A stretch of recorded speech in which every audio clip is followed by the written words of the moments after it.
Movie की कहानी start होती है पार्कर से। पहली बार जब पार्कर और उसकी टीम ने लेडी ऑफ एरिटोना चुराने की कोशिश की तो वो फेल हो गए। आउटफिट ने यूएन जनरल असेंबली से चुरा कर उसे स्टेट को वापस गार्बेज ट्रेन से डंप ले जाने जा रहा था। दूसरी कोशिश में पार्कर और उसकी टीम को ग्रीन बुक्स प्राइवेट वॉल्स तोड़ना था जहां आउटफिट ने लेडी रखी थी। इसी डील में फियांसिस भी था जो पैसा देने वाला था डालापेज को। पार्कर ने प्लान बनाया और फियांसिस को किडनैप करके वेयर हाउस में छुपा रखा। ये वेयर हाउस पेप्स रॉब्स का था जो कॉलोनिकल ऑर्टेज का ऑर्डर अंदर काम करता था और वहीं लेडी का एक फेक लिप्रिका भी था। प्रॉब्लम ये हुई थी कि स्टैन जो फियांसिस को गार्ड कर रहा था दवाई और शराब के नशे में सो गया और फियांसिस भाग निकला। उसने तुरंत लुजिनिया को इन्फॉर्म किया। लुजिनिया अपने आदमियों के साथ वॉल्ट पहुंचा और पार्कर के हाइस्ट को इंटरप्ट कर लिया। उसने लेडी ले जाकर फियांसिस को दे दी, लेकिन ट्विस्ट ये था कि वो लेडी असली नहीं बल्कि पेप्स प्रॉप्स का रेप्लिका था। असली बॉडी अभी भी ग्रीन बुक्स वॉल्ट के अंदर ही थी जो 8 बजे तक टाइमर के लॉक के पीछे बंद थी। एक्सप्लोजन से काज तोड़ना मुश्किल था क्योंकि उससे एंटीयू खराब हो जाता, इसलिए पार्कर और ग्रिफ्ट ने स्मार्ट ट्रिक खेला। उन्होंने वॉल्ट के नंबर रिपेंट कर दिए। असली लेडी वॉल्ट नंबर 1 में ही सेफ थी जबकि पार्कर और उसकी टीम ने फेक वॉल्ट तोड़ दिया था।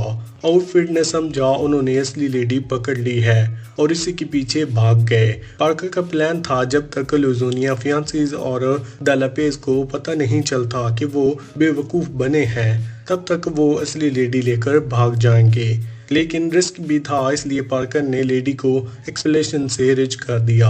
अगर मैं नहीं ले जा सकता तो कोई और भी नहीं ले जाएगा। जैसे ही लुजोनिया ग्रीन बुक्स वापस आया उसने पार्कर को लेडी पैक करते देख लिया, तभी उसने और गर्म हो गया।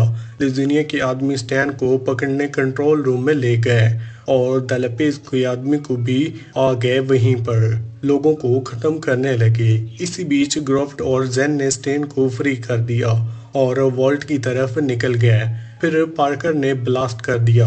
लुजानिया और आउटफिट के बीच बचे कुचे सब कुछ खत्म हो गए। पार्कर, स्टैन, ग्रोफ्ट और जेन वहां से निकल गए। क्या लेडी फिर से हाथ से निकल गई है? पूरा नहीं, क्योंकि ब्लास्ट के पीछे पार्कर ने उस एंटिक से काफी प्रीशियस जेम्स निकाल लिया था। उसने कुछ अपने पास और ग्रेस फेरी की वाइफ के लिए भी रखे और बाकी ईड, ब्रेंडा, ग्रोफ्ट और स्टैन को दे दिए। पार्कर ने मीडिया को फियांसिस, लुजानिया और डालापेज का लिंक से जोड़ दिया।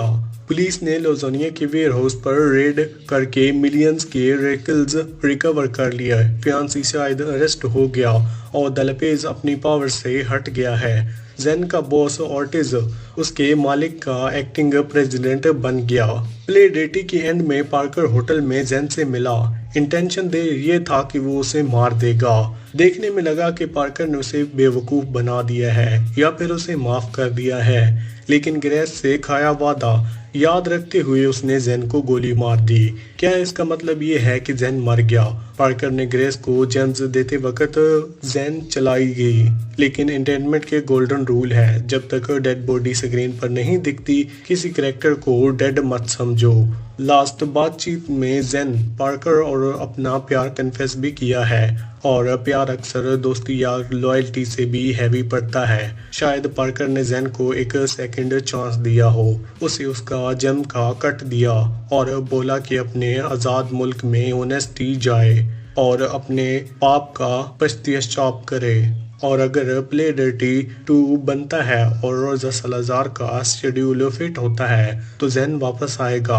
अगर ना हो तो कैरेक्टर टेम्परेली डेड माना जाएगा और अगर सीक्वल ही ना बने तो जेन की सिचुएशन वहीं रहेगी, न जिंदा न मुर्दा। फिल्म के एंड में पार्कर और ग्रिफ्ट टाइम सीक्वेंस में फ्यूचर डिस्कस करते हैं। कोई क्लियर हिंट नहीं देता, लेकिन एक बड़ा पोस्टर दिखता है द एंड जिसमें वर्मर की printing girl with a pearl earring image है। शायद इस सीक्वल का रिलेशन उसी पेंटिंग से हो या फिर किसी और हिस्टोरिकल पीस से जो आम लोग जानते भी नहीं।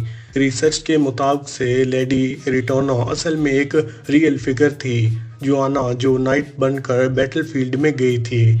जब सिर्फ मर्द ही जंग लड़ते थे। प्ले डेटी के ओपनिंग क्रेडिट सीन में जेन और जोना पैरेलल दिखाए गए थे, क्योंकि जेन भी अपने मुल्क को द लेपेज से आज़ाद करने के लिए अपनी जान लगाने को तैयार था। इसी वजह से लगता है कि जेन अभी भी जिंदा है। मतलब इतनी बिल्डअप के बाद उसे एक होटल रूम में कैजुअली मार देना थोड़ा अजीब लगता है। लेकिन शैनी ब्लॉक का ह्यूमर डार्क है, और अगर जेन को डेड ही रखता तो वो समझ गया था कि यहाँ सब कुछ सही नहीं है। इसी के साथ ये मूवी यहीं पर एंड होती है। आपको कौन सी मूवी या फिर वेब सीरीज का एक्सप्लेनेशन चाहिए, हमें कमेंट सेक्शन में ज़रूर बताना। वीडियो अच्छी लगी हो तो वीडियो को लाइक करके चैनल को सब्सक्राइब लाजमी करना, और अगर आप इस चैनल पर डेली की वीडियोस देखना चाहते हैं तो इस चैनल को सब्सक्राइब लाजमी करना। इस चैनल के ऊपर आपको रोज़ाना की एक वीडियो देखने को मिलेगी, इसलिए चैनल को सब्सक्राइब लाजमी करना। Thanks for watching.